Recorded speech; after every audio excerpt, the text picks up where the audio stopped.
Did you know that this is my 300th Mystair Fusion video? That is incredible! That is amazing! It's overwhelming and terrifying. And there's no better fit for all of that than Dragon Ball Dissection. Celebrate with me! Last we left off, the gang ended up on Oolong Planet, a planet that has most of the plot elements of Oolong's first appearance, with very little of the substance. Truth be told, it's light and charming enough, but it does leave you with the distinct feeling of, we've been here already. Moving into its second episode, Trunks has been dressed in drag to pose as the bride-to-be for the earthquake-creating catfish monster, Zunama. Pan tries to coach Trunks to be more feminine, while hiding behind what is clearly a wooden planter facade. I have no idea where she got it, but I love that she has it. And when Pan does the classic anime faceplant gag, the wooden planter face plants with her. See, it's moments like these that keep me entertained and charmed. The show has fun visually, and I can get behind that. Similar to how Pan gets behind theatrical scenery. Zunama is ultimately taken in by Trunks' feminine wiles, making last episode's cliffhanger just as pointless as I posited then. Goku and the others follow at a distance. They're joined by Doma, Lane's chosen husband-to-be. I didn't even mention him last time, but he was basically the uptight, we don't need your help, outsiders character. By this point, he's already over that, and is just here to carry the scissors and be confused by Goku being Pan's grandfather. Zunama takes Trunks underwater to the Gungan city, so that means the others have to follow. And since this is Goku, that means getting naked, something that freaks Pan out. Hey, it's another bit from the opening sequence. Goku is confused by her outburst since, as he says, they used to bathe naked together when she was a baby. This doesn't make her feel any better. Now, animated Dragon Ball, in its various forms, has long made it clear that Goku does indeed bathe naked with the kids in his life. There's never been anything lascivious or predatory about it, and I'd like to say this is an example of GT playing with... a classic Dragon Ball trope and providing a different perspective on it. Goku has every reason to be surprised because, in the past, characters typically weren't that put out by his frequent nakedness. Clearly, things have changed. However, this moment, to me, is greatly overshadowed by two things that are of far more importance to this series. Pan explains that now that she's an upstanding lady, Goku is going to have to be more careful. The show saddles Pan with this gag of declaring herself a lady at every conceivable and inconceivable opportunity, and it gets really old really fast. While not the case here, she usually trots it out to avoid elements of the quest she'd rather not do. You know, the quest she insisted on coming along for? Personally, I hate those excuses in general, but they are especially grating coming from someone whose main motivation is being excluded from things because of a perceived lack of competence. It's annoying. What is even more annoying is that Pan kicks the meddling robot when she thinks he's talking too much. And that is pretty much their entire dynamic. This storyline opened with Pan stringing him up for eating parts of their ship. And that is valid. He is stealing from them and endangering their safety. But in most cases, Pan uses him as her own personal stress ball, hitting him for any annoyance, even if that annoyance is coming from other people. The way these moments are framed is clear they're meant to be comedic, but it comes across to me as incredibly gross. Over time, it honestly makes me hate her character. This is going to come to a head later, so you'd better believe I'm going to get into exactly why. These two recurring gags with Pan are so recurring that I had to label them in my notes as Lady Alert and Abuse Alert. And I said last time I'd have a decision for you about the robot, so I do. I'm going with a completely unaltered Giru. I've yet to find any evidence of this being an approximated name pun. I wholeheartedly stand by the idea that a straight romanization can never be wrong. I've had a few people suggest his name as the English word gear. From what I understand, however, that is approximated in Japanese as Giya, not Giru.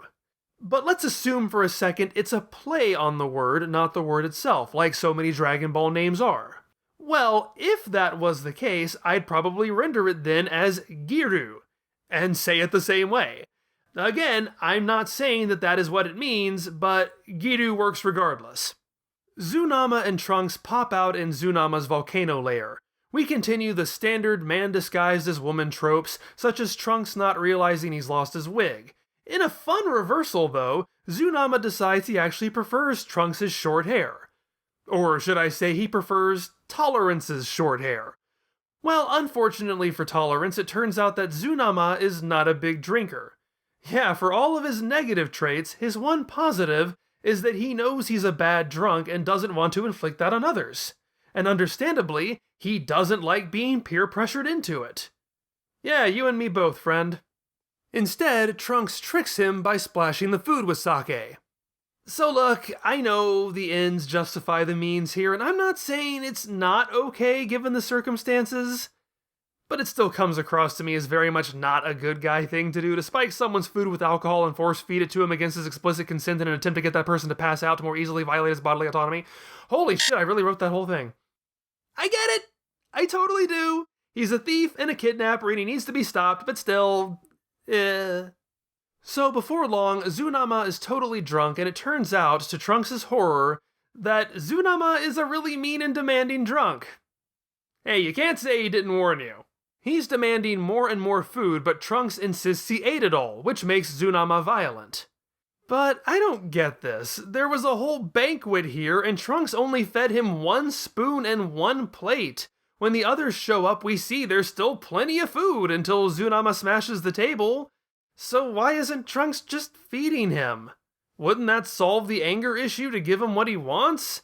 I know that drinking on an empty stomach renders a person more easily intoxicated, but I'm pretty sure that doesn't work in reverse, that you can make someone less drunk by feeding them after the fact.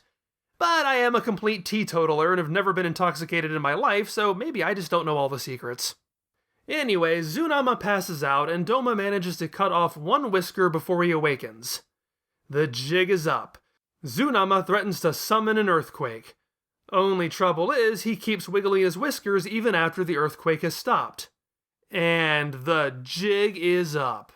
Pon realizes that Zunama doesn't summon earthquakes, he only senses them and pretends he summons them. And I would love this reveal, except... Pon, you might want to lay out a trampoline because that is quite a leap. Just because you see him jiggle without an earthquake once, you assume he never had this power at all? It turns out she's right, but only because she read the script. And even the script is a bit iffy given that he's been summoning earthquakes seemingly at a whim, at moments when he wasn't expecting to get angry. How convenient! His anger just happened to coincide with earthquakes. It seems to me the far more likely assumption would be that you just cut off one of his whiskers. Maybe you succeeded in weakening him. Do you really want to risk everything on... Okay, Trunks already beat him up, who cares? But the threat isn't over. It turns out the earthquakes were just signs that the volcano was about to erupt. Yeah, they're on planet Kelvo, which is a play on volcano. In fact, Zunama admits he was only stealing everything because he knew this was going to happen. And he stockpiled all of his stuff inside the volcano that was going to erupt. What a plan. Goku propels all of them out with a Kamehameha, reminiscent of him doing the same way back when in the pirate cave. Even Trunks snatching the tiny Giru reminds me of Goku and the mouse. And now I'm reminded of that time Yamcha and the others had to fight off a volcano using their ki blasts to dig pits to redirect the lava. I wonder if Goku is going to have to do the same thing. Okay, no. He just blows the top off the volcano and it stops the lava. Somehow. It's the GT Kamehameha! It can do anything! The day is saved. The villagers allow Zunama to live with them as long as he uses his powers to help them detect earthquakes rather than swindle them. The gang get their Dragon Ball. But oh no! It turns out one of the villagers is an alien in disguise. He telekinetically pulls the Dragon Ball to him and beats a hasty retreat into space. It's not over yet. So here's the issue I have. Everybody splits the first 40 episodes into 2 arcs. a Dragon Ball arc, and a Baby arc. And to me, that makes no sense. Frankly, I don't know if it makes sense to anyone else because nobody can agree where that split is. When Funimation dubbed this in the US, they cut out the first 15 episodes to get to the action, starting when the gang is on planet M2. Japanese sources wait until several episodes later to make the split, after Baby is physically introduced as a character. And I get that discrepancy.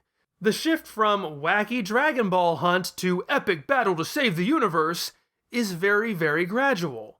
It's far more gradual than Cell suddenly appearing or Kaioshin telling everyone about Majin Buu. Because of this slow burn, I'd say the seams are far less visible than those cases. I think that's one of its strengths. I'd say it takes around another 15 episodes from this point before the story is finally settled into its new form, but it is continually happening. Little by little the tone gets darker. Little by little the emphasis starts shifting away from Goku and company's wacky adventures to finding out what Baby's been up to. And that shift begins right here in episode 8. According to producer Morishita Kozo, initially we made about 26 episodes worth of rough plot outlines, but around when the final script for episode 3 was finished, we thought, these travel episodes aren't going to be interesting no matter how long we keep doing them, are they? And so we stopped. I question episode 3 because it seems rather weird to say, we just know these travel plots aren't going to work, despite the fact that we haven't finished a single one yet, and nobody has seen it yet to judge it. I'm wondering if he meant third story, which would put us right here. However, the point remains. Early on, they realized this wasn't working and made plans to change course. The guy who steals the Dragon Ball is Bonpara, one of the Parapara brothers. They are working for the Lewd cult, which is a front for Dr. Mew, who is incubating Baby. Do I believe they had all this in mind right now? That this far too long chain was going to end up there? Probably not. Everything that transpires for the next few episodes feels very much like they're desperately scrambling for ideas, using up their established plot outlines while trying to graft them to something bigger. But this is the moment that Goku first gets on the radar of these enemies, drawing a direct line to the end of the arc. Does this mean the original idea was hijacked in favor of this? Certainly. That's nothing new to us here in Dragon Ball Dissection. But just like in those other instances, I maintain this is one story. As the arc shakes out, these initial few episodes serve as a prologue, a quick introduction to the quest before the stakes rise. By the end, the Dragon Ball plot and the villain plot have become completely intertwined to the point that the villain becomes the new catalyst for the Earth's destruction by said Dragon Balls. You can't separate them. There is no Dragon Ball arc here. There's no conclusion. If you end it here, they only have one Dragon Ball. If you ended at M2 or when Baby is introduced, the Earth is still just as in danger as it was at the beginning. If you end it when they return the Dragon Balls are immediately used and the process is begun again. No matter where you decide to cut it, whether here or later, nothing set up at the beginning is wrapped up until after Baby is dead. All things considered, it ends up being a pretty cohesive story. A cohesive, singular story. Trunks and the others give chase in their spaceship until the Parapara brothers, Bonpara, Sonpara, and Donpara, take refuge in a planet? Where they hope some giant worms called Mumas will take care of the heroes for them. Once they've lured the heroes into the endless tunnels, the Parapara brothers head on back to their actual home base.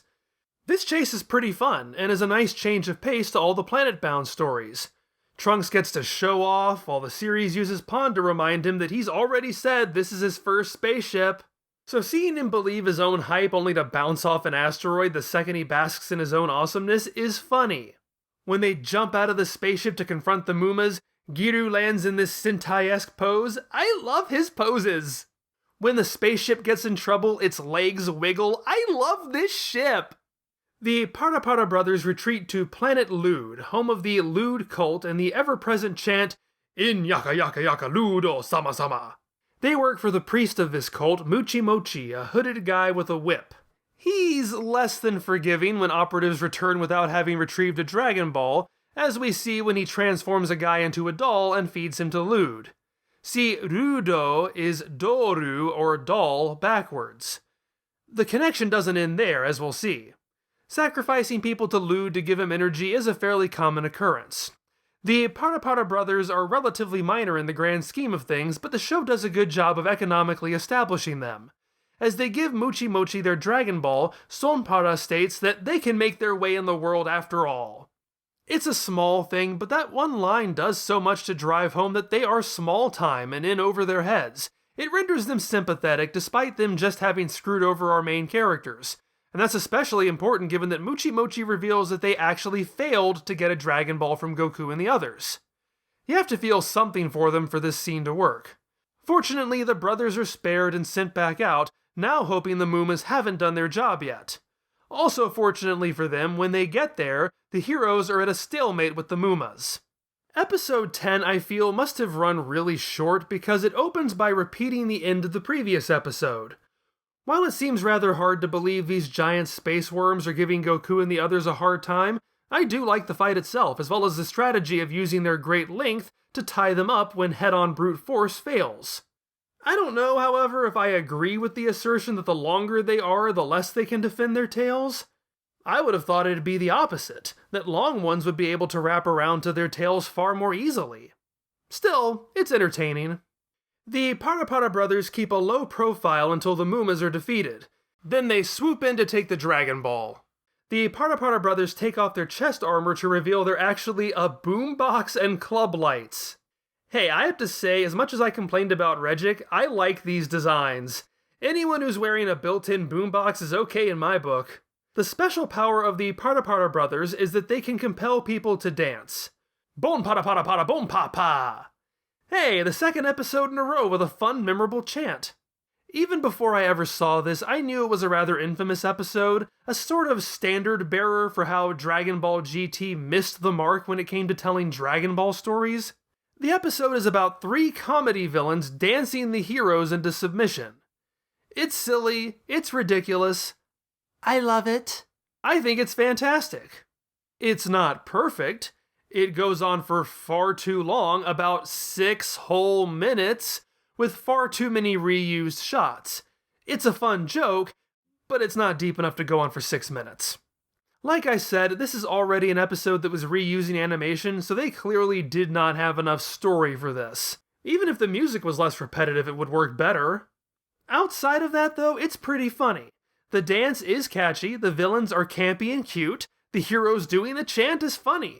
Bonpara effortlessly flicking Giru with a "you're in the way" cracks me up. And it finishes with the Moomas returning without Bonpara noticing. His reaction is priceless. Literally, it's a priceless work of art. I wish the leads had had some agency in saving themselves rather than relying on Mooma ex machina, but this face alone almost makes it okay. I can see why it wouldn't be appealing to some, though. You know, if you don't like fun. But it feels less like Dragon Ball and more like a Sailor Moon plot, except that the overly extended dance sequence replaces what should be character development. Also, I guess the Moomas only showed up to intimidate the Parapara brothers because once the brothers are defeated, the Moomas aren't a threat anymore and just disappear. Okay. Lady alert! After taking out the Parapara brothers, Pon complains that they forced a lady to dance a tacky dance.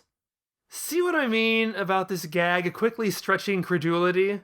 I don't care what book of etiquette you're reading from, ladies not dancing tacky dances isn't going to be in there. Shish, child.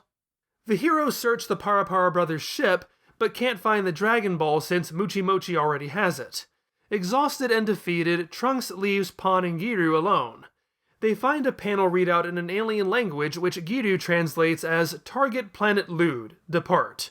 When he says depart, the ship takes that as a command, launching the two into space and away from their friends.